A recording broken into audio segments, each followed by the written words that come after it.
Welcome to the Australian Hiker Podcast, Australia's longest running hiking podcast, downloaded over 500,000 times in over 145 countries and providing you with an Australian perspective on all things hiking.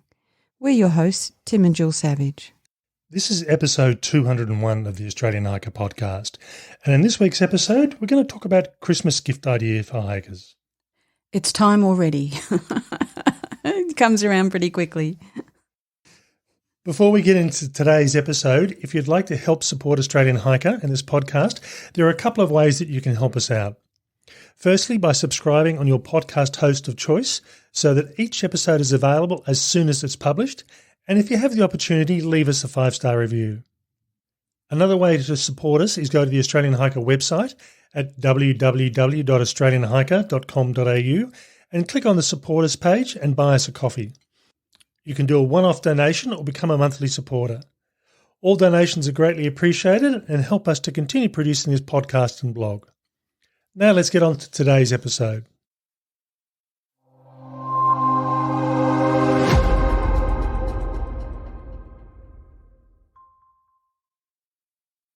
Now it's that time of the year again where you start to consider gifts for the special hiker in your life. One comment I would make here is that if you are listening to this podcast, I'd also recommend going through and following along with the written version so you can see what the product looks like. And if you want to go to the links, you can get a bit more detail as you're following through. In this episode, we focus on the best and brightest products, including those released over the past year. And just because it's Christmas doesn't mean you have to spend up big. In fact, you may not even have to spend any money at all. And in all honesty, it's best to avoid grand gestures unless the gift receiver has been really specific with their request. Think of this from your perspective of getting an expensive gift that you don't really want. If you're not sure, stick to small presents or give gift vouchers. So in this week's episode, we're going to talk about some alternatives for Christmas gift ideas. We hope you enjoy. Now, one comment I would make here before we start talking specifics is this is the second year of the COVID pandemic. From an Australian perspective, we've come out of a series of fires late in 2019, early 2020. And what this has meant over the last couple of years is a drop in production capacity worldwide, and as a result, a drop in availability for a lot of gear and a lot of equipment. I can remember talking to some of the industry suppliers in June, July this year, and one of the comments they actually made outside of the interview was usually that they'll often use Christmas to sell off the older stock. They'll have the big pre-Christmas sales, and then the new stock is released early in the new year. And this, by coincidence, just happens to coincide with the US long-distance hiking market, so it works out well. But one of the comments that was made to me was that because production was impacted worldwide, a lot of the warehouses were empty and a lot of the stock availability just isn't there. So it's going to be a really interesting Christmas this year. I think because a lot of businesses are just opening up again, they're likely to want to try and encourage people to come and buy. But whether the sales are there before Christmas is going to be interesting. I think the other thing as well is that we have an issue that we've become so used to buying online over the last 18 months that the postal services like Australia Post and the couriers are struggling to meet demand. Yeah, absolutely.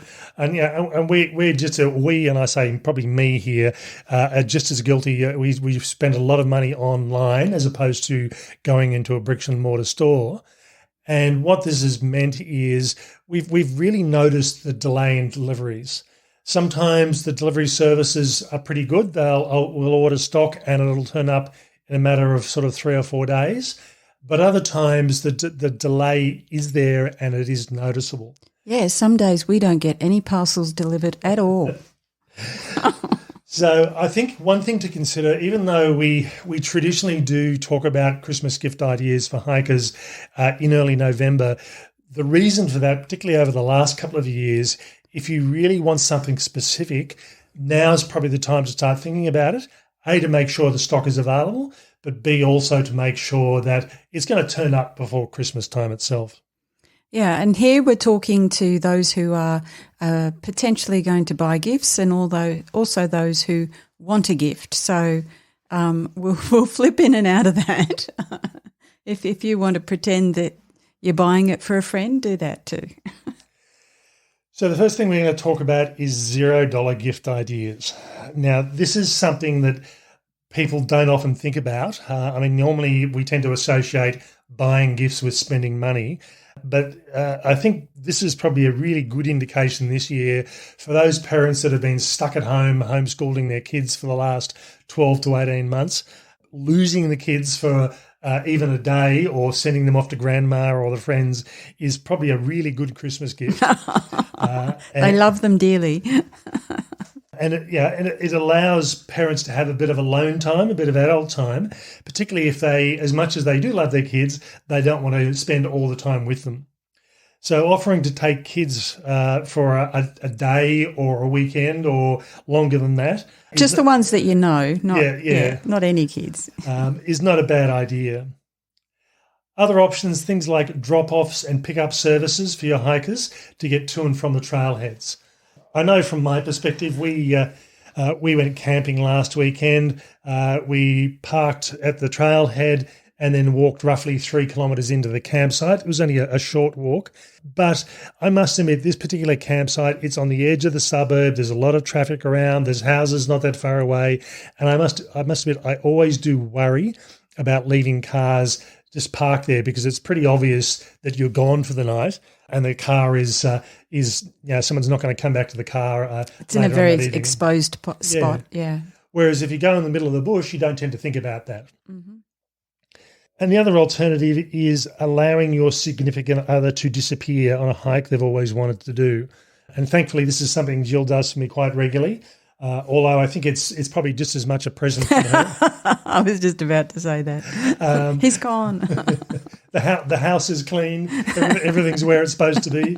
There's not hiking gear all over the place. So these are all options for things you can do without actually having to spend any money. And I think a lot of people do appreciate these. It's as much as buying presents is, sometimes you don't have an option, but it's not the only alternative. Yeah, and I think another one is that you can offer to go hiking with someone who doesn't have a partner, or their partner might be temporarily out of action for whatever reason, and that's another nice thing to do for someone that won't cost you any money and will give you a lot of joy. From there, we move on to gift vouchers. Now, the comment with gift vouchers tends to be that it's very impersonal. People know what you've spent, and I think this is the way that weddings have gone.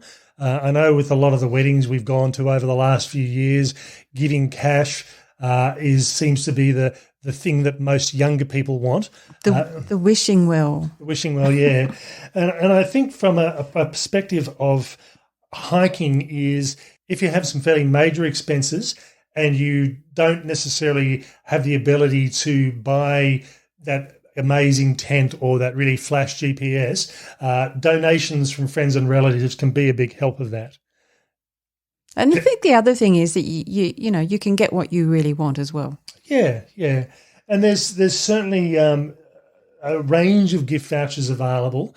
Most bricks and mortar stores will have online sales. They'll do gift vouchers. One of our affiliate stores, which we've joined forces with this year, is MacPack.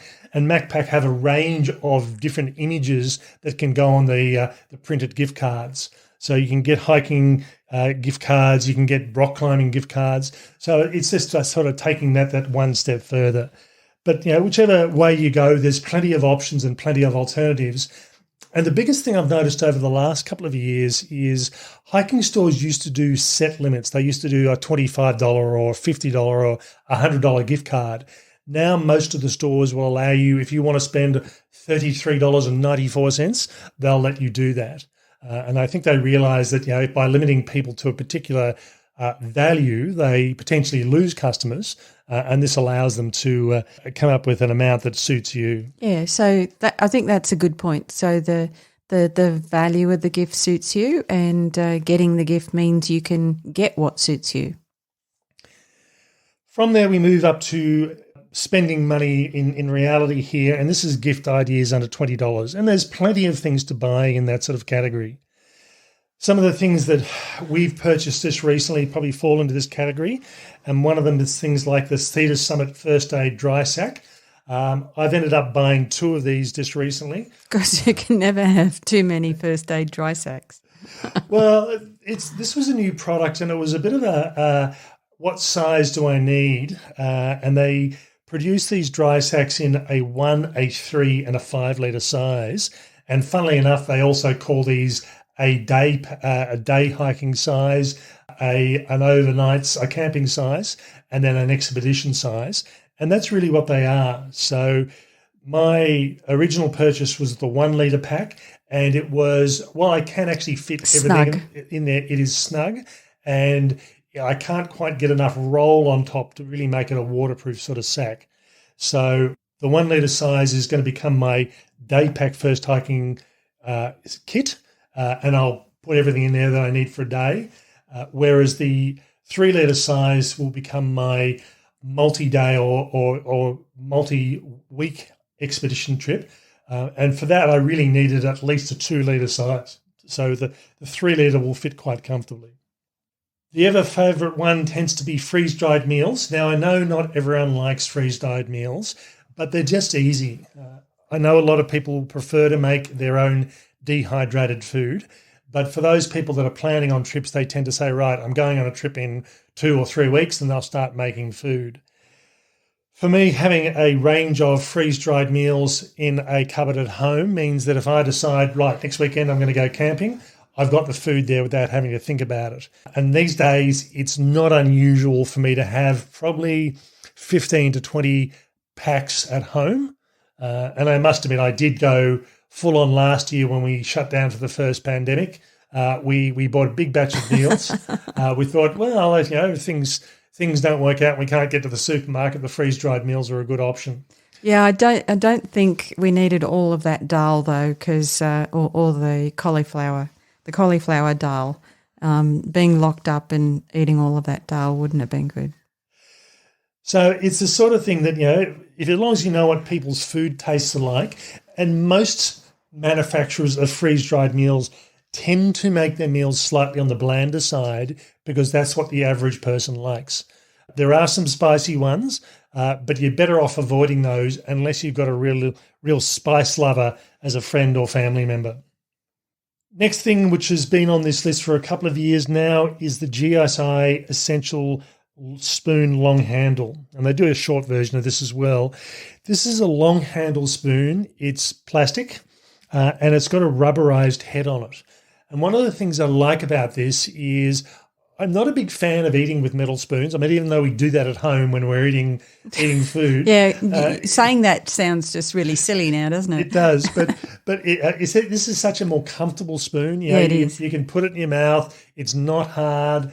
It works really well with everything except sort of frozen peanut butter or peanut butter when it's 0 degrees. It just bends a bit too much, doesn't it? It does. But, yeah, these are a wonderful spoon. It's been my spoon of choice for around about 4 years now, and I've yet to come across something that's going to replace it. So, yeah, it's been on sale for that long as well, so it's obviously doing the right thing.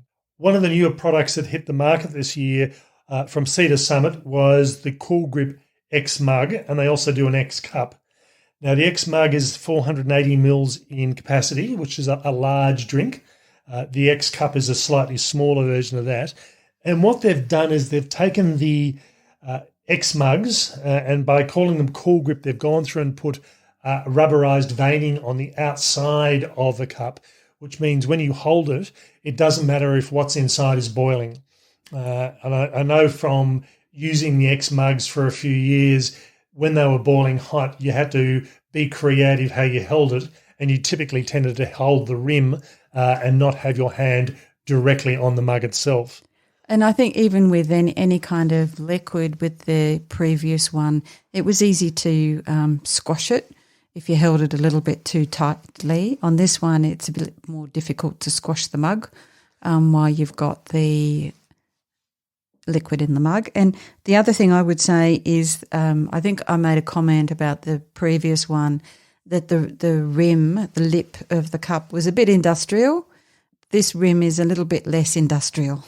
It's just nicer to drink out of. So depending on which size you want, as I said, you could go for the X mug or you can go for the smaller X cup. Now, the next ever favourite, I suppose, is DVDs or Blu-rays. Now, I know many people, and we're included in this, we were late to streaming. We really only started going into streaming in lockdown. In lockdown, yeah, pretty much. We certainly do save a lot of money from what we used to spend on DVDs. Streaming for us is cheaper. But one of the things with a lot of the hiking movies, things like Wild is probably one of those movies you'll get on a streaming service. But there's a number of the hiking movies that aren't so well known, that are not as easy to find, and DVDs might be the only option you've got to find these. Mm-hmm. And I noticed that the price of the DVDs is actually dropping. So while I've included these in the under $20 category, really there's a number of them that are only sort of $5 or $6. Because they're being sold off, Tim. Yeah, well, I think so. But there are also a number of people, particularly older people, that still are very much into DVDs. And I have a very large DVD collection at home because there are some TV series and movies that I watch multiple times a year. And sometimes it's just easy if the internet's down. You just put a disc in a player and away you go. And I think also if you're an avid watcher of a particular film or series, it's probably cheaper to actually do it via DVD or Blu-ray anyway, I think. If you go to the written version of this podcast, we've got links to everything we're talking about, and particularly in the case of DVDs and Blu-rays, we've done a collection that does a quick overview on what each of these are, and it'll take you back to a full review about what we really thought about them. So again, I think things like Wild and A Walk in the Woods are probably something that every hiker should watch at least once because they're great little movies.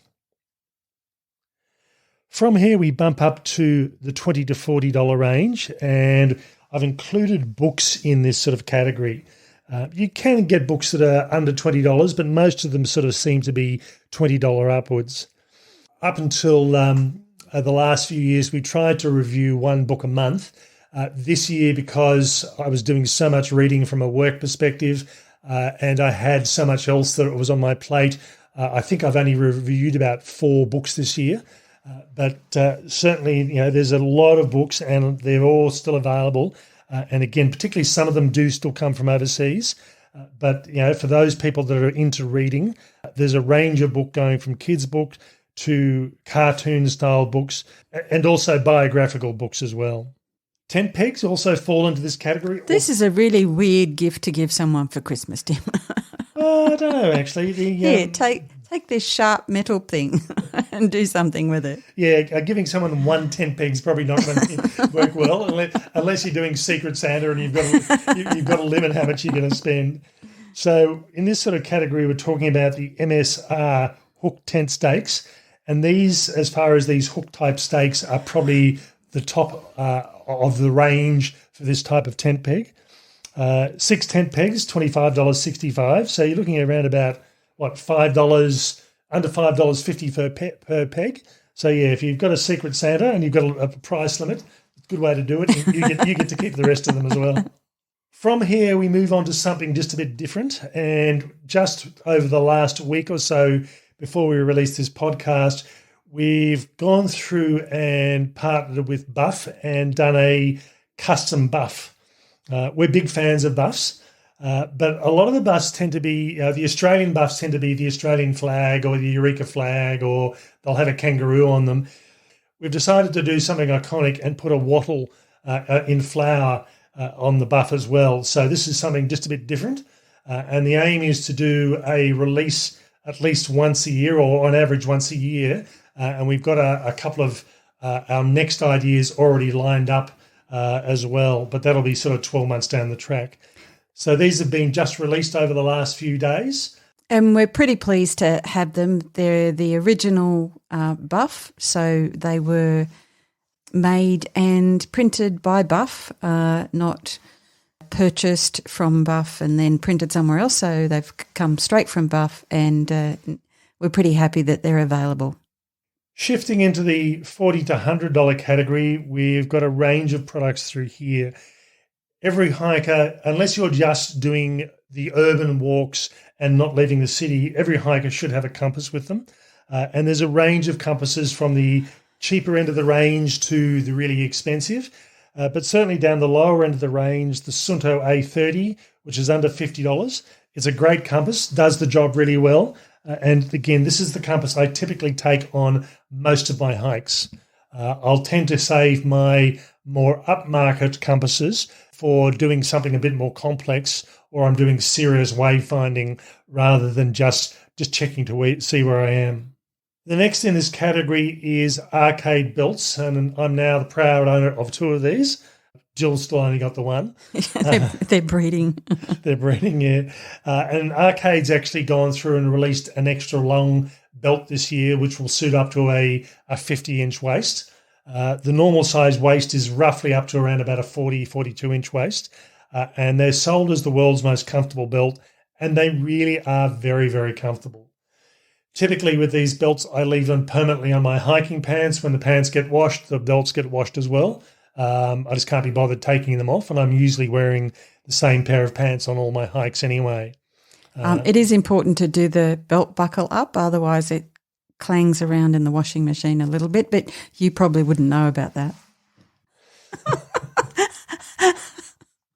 Pillows are another good option. Now, you're either a pillow user or you're not, and from my perspective, I will use pillows when I'm car camping, when I'm doing just a single overnight trip, and weight is not such a big issue. When I'm doing multi-week trips, I tend to be creative and use my clothing pack as a pillow, but I certainly do appreciate using pillows. They just do help me get a better night's sleep. And again, from Cedar Summit, the Eris Premium pillow at around about or just under $70 is quite a good pillow. Back into the tent peg range again, and here we go. Because you can never have too many tent pegs. Never have too many tent pegs. Into the Msr Groundhog Tent Peg. And this is probably the world's best-known tent peg. If you talk about groundhogs in relation to tent pegs, people will, or hikers who have been around for a while, will know what you mean. These are a Y stake. They are an extremely high-quality stake, and they're certainly the mainstay of my hiking kit. And a pack of 6 is roughly under $60, so $10 a peg. They're not cheap, but even though you can get cheaper lookalike versions or cheaper lookalike copies, these things, providing you don't lose them, will last for many, many years. I've never actually destroyed a groundhog tent peg, whereas I have destroyed copy versions. You certainly tried. You've tried. Yeah. From here, we go on to things like magazines, and Australia has 2 magazines that are mainstream, I suppose, magazines that are produced. One is Great Walks magazines, and the other one is Wild. They both are slightly different in what they aim themselves at. Wild tends to be more an outdoor adventure magazine with a main focus on hiking and walking, whereas Great Walks very much is on walking based. I subscribe to both. I think they're both great magazines. Whichever one you go for is a good option. And again, if you've got someone that's getting into hiking, even though you still have the option of getting digital versions of these rather than hard copies, I still like getting a paper magazine in the mail, although I'm sure that's progressively shifting over towards the electronic versions these days. Now onto headlamps or headlights. There are so many good headlamp options on the markets these days, and we own, and I think I've lost track of how many we own. I think we're around about 6 or 7 headlights. We did actually give a couple away to relatives this year because they had children going on overnight trips, and we thought, okay, we'll give them a couple of lights. But there are certainly some really good choices around, and one of it's almost a bit unique in some respect, is the Biolite 330 headlamp.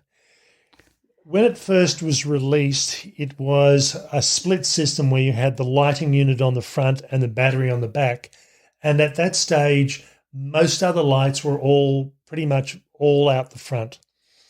The advantage of going as a split system is it balances the weight. It makes it very lightweight. And certainly with this light, it is really comfortable to wear. The downside tends to be that if you're the sort of person that likes lying on your back with your head on a pillow, it's not the most comfortable thing in the world. No, that's not going to work. Having said that, though, for whatever reason, I cannot lie on my back and hold an iPad or a book in front of me. I just cannot do it. I always tend to lie on my side, or I'll read sitting up. But again, it's not really an issue that I have to worry about and have the back of the battery pack digging into my head. Yeah, there's no need to demonstrate here, Tim, because people can't see you. Just as you were saying that, you were leaning to one side. Okay, now going over $100 and up to $300. And again, this is quite a big range through here. For the coffee lovers, the Wakayo Nano Espresso. If you really do like coffee, this is probably the best coffee making option on trail. It is not the lightest option. No, but it's good coffee. Yeah, it's a heavy unit, but particularly for 1 or 2 day hikes, or if you really do love coffee. I love coffee, but I refuse to drink cheap and nasty coffee, and no matter how lightweight it is. So this is certainly a good option, and it gives you – it's almost a mini espresso machine is probably the best way to compare it to. I don't tend to add milk to this. I just basically go through and make it, and you get that strong black coffee, but it's a really flavorful sort of coffee as well. Now, depending on where you buy this from, I've seen these advertised for anywhere between $70 and $110. So have a look online, see what's available and see what's on sale, because you can get some really good deals on these. And as I said, if you don't mind carrying the weight and quality of coffee is more important, this is the way to go. Next, we move on to knives, to the Dijo Tattoo Naked Topography Knife. I've been using this knife now for 4 years, and I'll be honest, I lost one of these. Having said that, I didn't lose it. I know exactly where I left it. I left it in one of the shelters on the Bibbulmun track. So I came back and bought another one. These are a lightweight strip-back knife. They're a work of art. From my perspective, I will always carry a knife. It's a handy tool to have. I do use it for cutting food. And certainly on my longer hikes, I tend to, for the first couple of days, I'll carry a 250-gram block of cheese and I'll use it for cutting the cheese up. But, you know, it's a good handy thing whenever you need a knife to cut.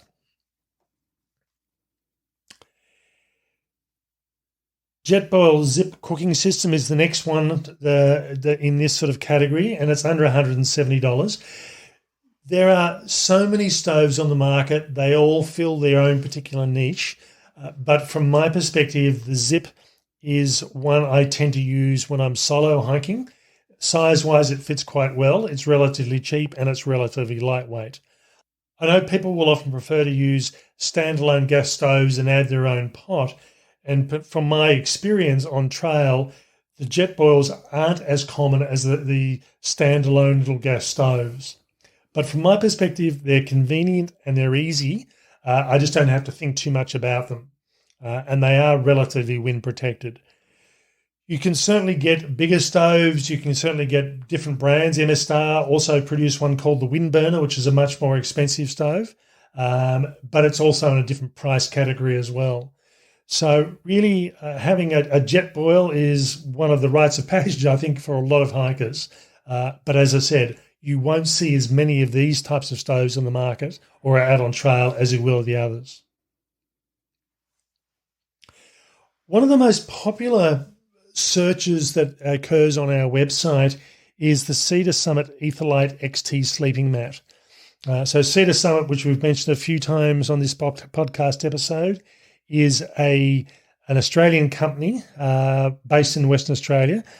Now, the Etholite sleeping mat is not the lightest weight sleeping mat on the market, but it is very comfortable.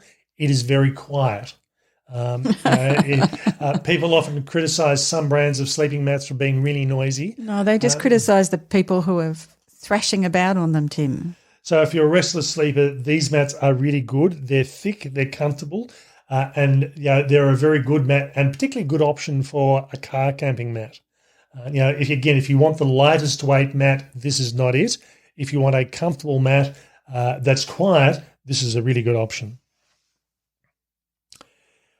One thing that's new to this list, or particularly new to this list this year, is the Rumple Nanoloft Puffy one-person blanket. In fact, we got ours, it would have been in mid-2019, so it's coming up to 2 years now. This is aimed at one person, but Jill and I use this quite often at home, just sitting on the couch rather than turning the heater up. Or if we're car camping, it's a really good quilt.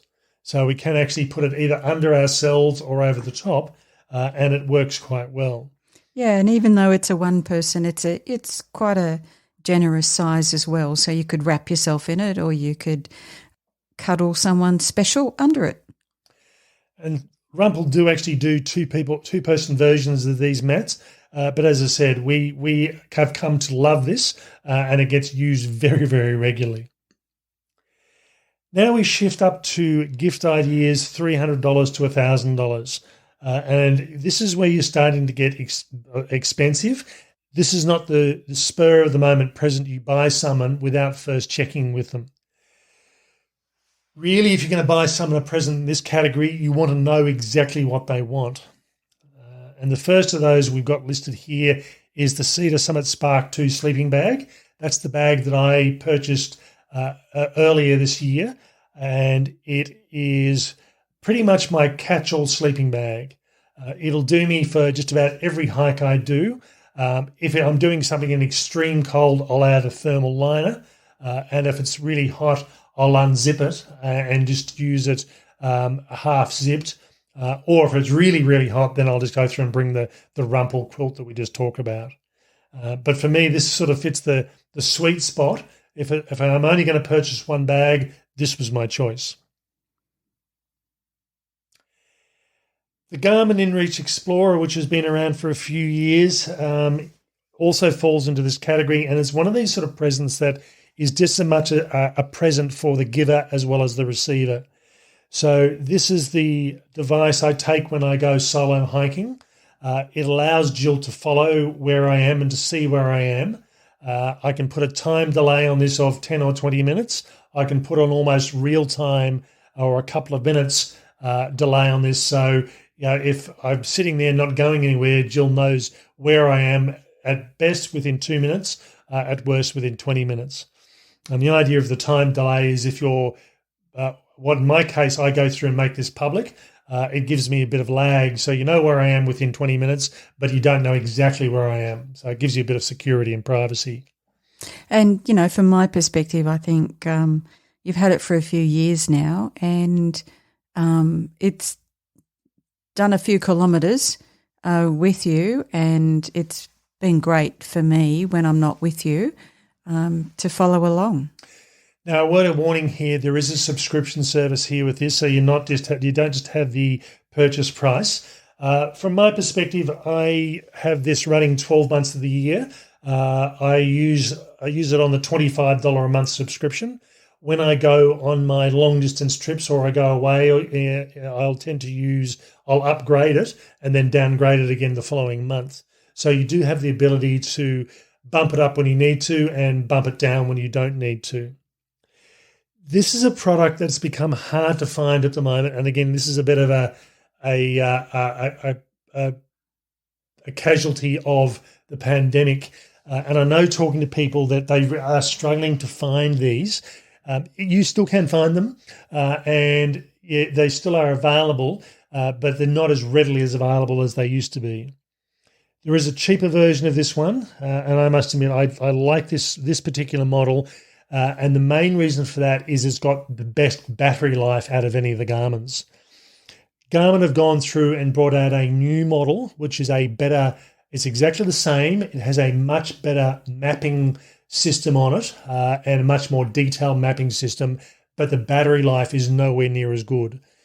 So from my usage, I prefer to have something that I can get around about 8 days worth of use out of without having to recharge it, and this fits the bill. Last but not least is the Sunto 9 Baro Black. And this is a hiking style or an outdoor style watch. Its main claim to fame is for ultra marathons, so the 100-kilometre plus races. And the reason they are aimed at that style of activity is it's got an exceptionally good battery life. And this was my main reason for buying this particular model was, again, I can get I normally find that I'll get around about 8 to 9, 10 days worth of battery life out of this without having to recharge. You can turn the GPS on at any stage, and it's a really good health watch. Not as good as the Fitbits or the Apples, but for an outdoor watch, I think this is the pick of the crop. As I said, there are plenty of other options available in this category, but ultimately, if you want the best battery life or some of the best battery life on the market, this is a great option. They normally recommended retail for these is just under $1,000, but you can usually find these available much cheaper.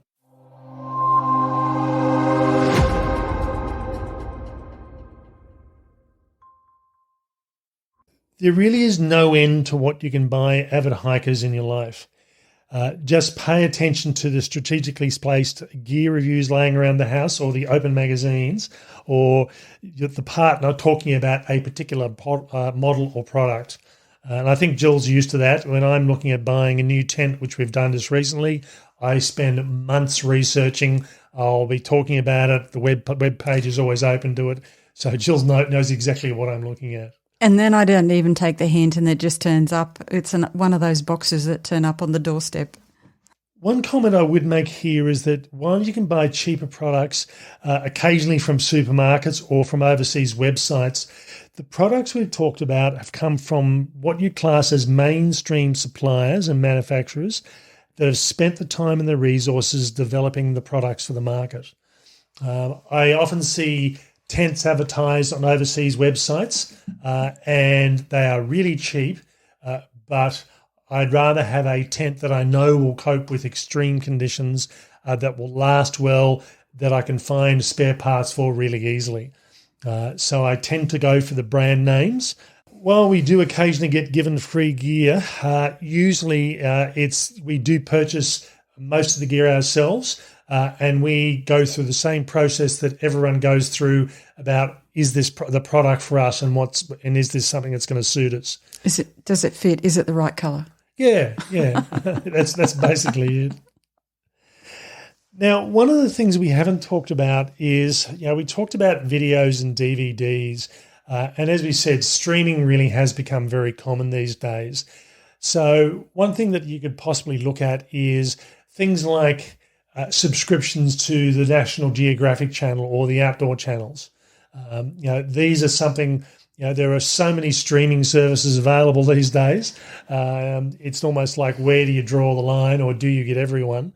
But sometimes, I do like watching the National Geographic channel, but we don't have a subscription for it. So it's always when I'm visiting friends that have it that we tend to watch it. There's really no end to what you can do as far as providing gifts for people. The main thing is just to be creative. And I think also be mindful and caring, and you don't have to spend a lot of money to make a statement about the fact that this person is important to you, or that you've listened to what they've said, or you've taken notice of the strategically placed hints around the house.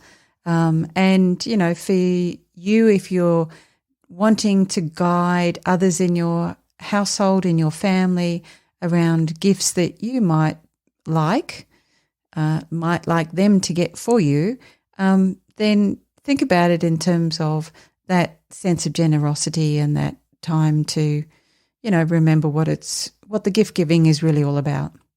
Okay, we hope you've enjoyed this brief overview of the possibilities of hiking-related presents for that special person, even if it happens to be yourself. You're the special person. We hope that whoever gives you a gift, that they give you the thing that you want for Christmas this year, and that you get a chance to get out and trial and use it. That's all for us this week. We hope you've enjoyed. Bye for now. And bye from me.